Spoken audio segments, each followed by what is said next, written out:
Hi all. I am not sure where to even start. I'm not a regular Redditor, but I do sometimes browse the site when bored. I looked online to see if I could find any information regarding my issue. Well, at least not anything helpful. Never thought I'd be making this kind of post, but here I am. Apologies if this gets long. I haven't really been able to gather my thoughts. Background. So I, 32 female, met my now husband, 37 male, who I'll call Dave, not his real name, about 5 years ago.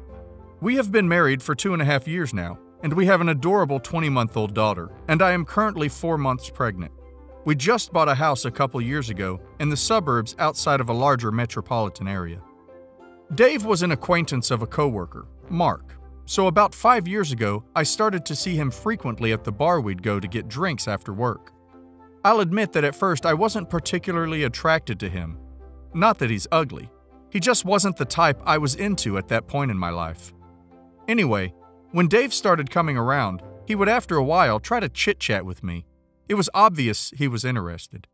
But I tried to decline his advances as gently as I could. He was persistent, and one night after maybe one drink too many, I agreed to go on a date with him. I remember the date started out a bit awkward, as our previous encounters had always been within a group, so it was the first time it was just the two of us. Plus, I admit I didn't really want to be there. I had actually considered canceling, but I was having really bad luck dating at that point. More on that later. So I decided that since I had no other plans, why not? Anyway, the date started out slow, and it was mostly Dave talking for the first half. But then after a while, he started bringing up some topics that I was interested in, a hobby, and a particular cause which I felt strongly about. The second half of the date was much better, and I was kind of surprised to learn that Dave and I actually had some things in common. I was still hesitant, but decided to give Dave a chance. And although he definitely liked me a lot more than I liked him in the beginning, our relationship slowly began to grow, and eventually, I fell in love with him. Since then, I would say that we have had a really good relationship. He is my best friend, an excellent father, and a great husband. Furthermore, he is a good provider as well. Once our daughter was born, he decided that it made the most financial sense for me to quit my job and stay home. It was a role that I admittedly was not 100% on board with in the beginning, but when we looked at the numbers, it was just the most logical decision.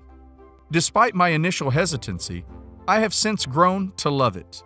I honestly couldn't imagine having to spend so much time away from my daughter, but I recognize that because of my husband, we are in a very fortunate position to do so. I know that many families cannot live off just one income. I don't want to give away too much personal information, so I'll only say that my husband works in IT. We are not rich by any stretch of the imagination, but we are able to live a modest, middle-class lifestyle on just my husband's income. Except for the rare couples fight, things between my husband and I have generally been really good. We get along well, and up until last night, I would have said that my life is ideal. The issue. Like many people, my husband has been working at home since the whole coronavirus mess started. It took a little bit of adjustment, but it hasn't been too bad. As my husband works in IT, his work hasn't been disrupted too much by having to work remotely. I think the change in environment has been the biggest issue. To stay connected, my husband has been meeting virtually once or twice a week with friends and coworkers. Last night, he was playing games with his little brother, Tom, 30 male, and a couple of his friends. While playing these games, my husband had a few beers. He rarely drinks, but since the lockdown, he has been having 2 to 3 beers usually on Friday nights when meeting virtually. This is not a problem in my opinion, and I only mention it because he does not have much of a tolerance for alcohol. This is relevant because last night he had more than his usual 2 to 3 beers. So after I put our daughter to bed, I checked my cell phone to see that I had a message from Tom's girlfriend. They've been dating for about 1.5 years now, and since they only live about an hour away, we frequently double date. I like Tom and his girlfriend, so I was super excited when I opened her message to see that they were now officially engaged. It was a big group chat, so it was filled with messages of congratulations. I noticed that in one message, Tom had written, "Big thanks to Dave, without whose advice I would never have gotten this far." I personally thought it was very sweet, seemed like they were looking to us as an example. I immediately ran downstairs to my husband to talk to him about it. I knew he was playing games with Tom, so he obviously must have known earlier about the engagement. I sat on the couch and we started talking about how long Tom had been planning this out. How much did the ring cost? When was the wedding, etc. I noticed that Dave was a bit drunk, which I guess was the result of him celebrating his little brother's next step in life. While cuddling, I mentioned to him about what a good example he was to Tom, and this is where it all began.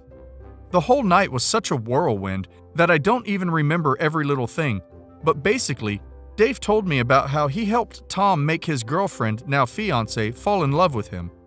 I asked what he meant, and he went into this whole story, which I have never heard before, about how he got me to fall in love with him. The true story of how we met, how we fell in love, and how our relationship blossomed. Dave was clearly drunk, and I was just so shocked that all I could do was stupidly smile and act like everything was no big deal. I think this just made him open up even more. The real story, according to my husband, is that he first found me on a dating site about half a year before we ever met. He claims that he initially sent me a message, but that I just ignored him. He looked kind of hurt when talking about this, but I told him that women get hundreds of messages a week on those sites, and there was just no way that I could read through all of them, much less respond. He claims that I did read his, but no response. He said that we ranked very highly in compatibility, had a lot of the same interests, and that he just knew we'd make the perfect couple. So apparently after this, he started creating a bunch of fake profiles. He stole pictures of very attractive men from social media profiles. He said he would make minor changes so as not to be reversed searched. I never even considered that. Using these profiles, he started basically catfishing me. Over the course of a couple of months, he was able to initiate conversations with me on numerous occasions with different profiles, and eventually at some point, I guess I mentioned where I worked. He said that he spent hours searching through Facebook and LinkedIn before he found my picture. At that point, he had my name and started hardcore stalking me online. He had created numerous social media profiles, some of which I accepted as friends/followers, so then he was able to stalk my life. After a couple months, according to him, he started stalking me in real life. He said that he started going to hang out at the bar we always went to after work, and befriended Mark, a coworker of mine. Mark worked in IT, like Dave, and although nice, he was socially awkward and a bit of a loner. I was always surprised when he would join us for happy hour because he usually would just sip his beer and not say anything. Anyway, I guess Dave started stalking Mark and became his friend somehow. So then when we'd meet for happy hour, Dave would invariably start hanging out with my group of coworkers and I. It seemed to work out well because Dave was pleasant and Mark seemed to open up a bit more when he was around. So this went on for like a month, and then Dave started trying to hit on me. Again, he's not a bad-looking guy, but he just wasn't my type. After a month or two, I eventually agreed. As mentioned before, I was drunk and having terrible luck in the dating game. My bad luck was actually Dave's fake profiles. I kept chatting with guys who I thought I would have really gotten along with. In some cases, we chatted for weeks, and then when it was time to meet, I kept getting blown off. It was a huge hit to my self-esteem. One night, after waiting for over an hour for my date to show up, I finally went back to my car and just cried. I just couldn't understand it and honestly started having doubts about myself. One particularly cruel episode was after another date with one of Dave's fake profiles. I received a text message which said something like I didn't look as good as my picture and was accused of catfishing him. The next week during our happy hour was when I finally agreed to go on a date with Dave. I guess he essentially tore me down so that I would feel like crap and agree to go out with him. When I asked him about all the different phone numbers, he claimed that he had bought a few burner phones. Like, what the hell? But wait, it gets worse. Something I had never told Dave about was when we first started dating, I actually was talking with someone else.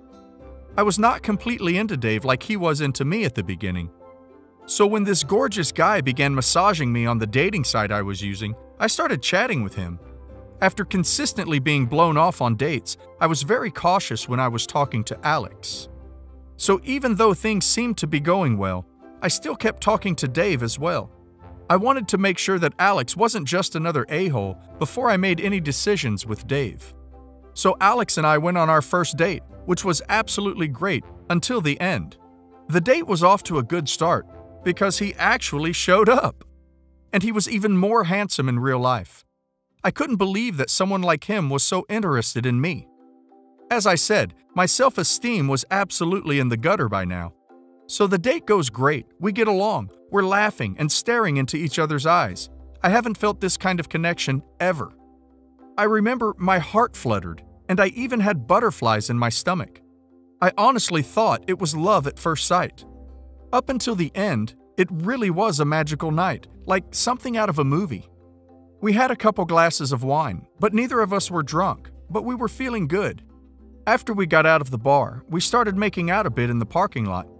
I just felt so good in that moment, and I really thought that finally I had found a guy who I connected with. And it had been a while since I had been with anyone, so I lost myself a bit in the passion and suggested that Alex come home with me. I still remember the way his face just dropped. His beautiful blue eyes just became cold as ice, and his body just tensed up. He stepped back, said, "Sorry, I'm not into easy girls," and walked off. It was one of the most devastating moments of my life. I never would have guessed something like that happening, not after the night we just shared, and I was honestly in shock. I thought it was maybe a stupid joke, but he seriously just turned and walked away. After what felt like forever, I realized he wasn't coming back, and I swear, I had a full-on breakdown. I remember that my stomach just felt like someone had punched me, then began painfully twisting it. I couldn't breathe and just began full-on sobbing. I don't remember if anyone saw me or not, but no one came up to me or said anything. I cried all the tears I could, and after there was nothing left, I managed to catch my breath after a while and finally walked home. I had some very dark thoughts that night. I couldn't stop beating myself up, ruining what I thought was a once-in-a-lifetime chance. Honestly, even during my marriage, I still frequently thought about Alex. For me, he was the one that got away, and I had blamed myself for years. I guess I should mention that the Saturday night when I went out with Alex, I had actually canceled plans with Dave. When he texted me the next day to go mini-golfing, I was only too happy to go. Looking back, I seriously attached myself to Dave after that, and our so-called fairy tale love grew from then on. Now, why is this all worth mentioning? Last night, while Dave was proudly telling me about all that he had done in order to be with me, he mentioned that he had even paid a guy to date me. When I inquired further, he told me about how Alex was actually paid by Dave to go out on a date with me. The idea was to do a couple dates, then ditch me. I guess to wreck my self-esteem. I don't even know, but I was in absolute shock. I had never mentioned Alex to Dave, and we had only exchanged messages for a couple weeks, and then it was only one date. I didn't want Dave to know that I had been talking to other guys in the beginning, so of course I wasn't going to mention it. So that just made everything all too real. Dave seemed to have found it funny, as he was telling me how he reached out and found some broke, aspiring male model who lived in a city a couple hours away. He offered to pay this guy to set up a profile, chat with me, then go out on a few dates. I don't know if Alex was just desperate for cash or an a-hole, but either way, he agreed to the proposition. Per Dave, the idea was that Alex would, after a few dates, basically start to act like an a-hole and eventually stop seeing me. Per Dave, so that I could learn to appreciate what I have rather than chasing a fantasy. However, Alex saw an opportunity right away when I threw myself at him and took it. I asked him why he would do something like that, and Dave's response was that I was a dumb girl who was chasing guys out of her league, and that I needed a reality check to see that the best guy for her was right in front of her face. Up till now, I think I had been smiling and generally in disbelief about the whole thing, which I think only encouraged him to keep going. But the story about Alex just horrified me. I literally had a panic attack after that night with Alex, and looking back at it now, I don't think my self-esteem, confidence ever recovered. I asked Dave how much he had paid Alex, and he told me $1,000. Now, after Dave admitted about Alex, I immediately went upstairs and went to bed. I guess Dave had another couple beers and passed out on the couch.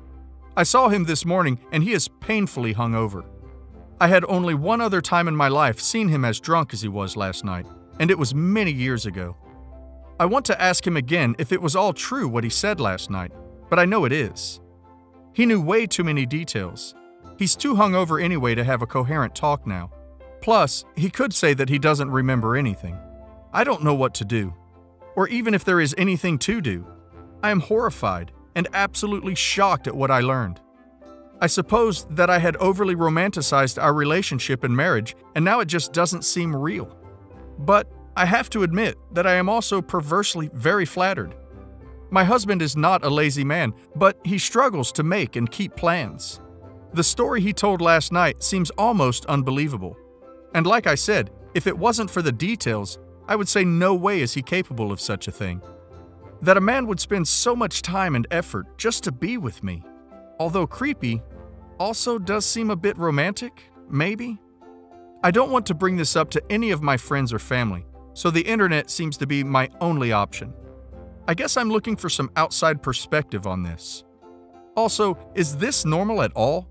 I mean, have any guys out there manipulated a situation/events to an extreme degree so as to be with a girl? Ladies, do you know if your man has ever done something like this? Up until last night, I had a great, loving husband, a beautiful family, and a life that most would kill for. Technically, nothing has changed, except what I now know. Since everything was so good, do I even bring it up again? Perhaps I should just accept that my husband wanted me so bad that he went to insane measures to make it happen, and just be happy with the great life I have? I just don't know. Maybe I should see a therapist. I just feel so lost right now. I have no idea what to do, if anything.